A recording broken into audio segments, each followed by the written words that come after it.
Menaxhimi i mbetjeve urbane në qytetin e Vlorës vijon të mbetet një problematikë shqetësuese për banorët. Ky hënë ka nisur me një situatë as pak pozitive, duke rikthyer në vëmendje një çështje që prej kohësh kërkon zgjidhje efikase nga institucionet përgjegjëse. Në disa zona të qytetit, koshat e mbeturinave janë konstatuar të papastruar dhe të tejmbushur. Në shumë raste, mbeturinat kanë dalë jashtë kontenierëve, duke krijuar jo vetëm ndotje vizuale, por edhe shqetësim higjieno-sanitar për komunitetin. Situata paraqitet problematike si në brendësi të lagjeve, ashtu edhe në rrugën kryesore dhe në rrugët më të frekuentuara të qytetit.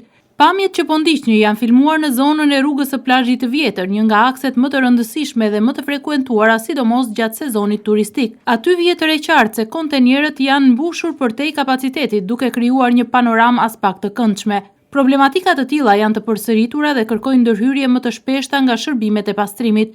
Vonesat në grumbullimin e mbetjeve ndikojnë drejt për drejt në cilësinë e jetës së qytetarëve, veçanërisht në periudhat kur Vlora përgatitet për sezonin turistik. Nga ana tjetër mbetet për tu parë se cilat do të jenë masat konkrete që do të ndërmerren nga ndërmarrja e pastrimit për të përmirësuar situatën dhe për të përgatitur një menaxhim më efikas të mbetjeve urbane. Ndërhyrja në kohë dhe rritja e frekuencës së pastrimit mbeten thelbësore për të shmangur përshkallëzimin e mëtejshëm të këtij problemi. Në kushtet kur Vlora synon të mbetet një destinacion i rëndësishëm turistik, çështje të tilla mbartin një rëndësi edhe më të madhe, duke kërkuar angazhim të vazhdueshëm dhe bashkëpunim mes institucioneve dhe qytetarëve.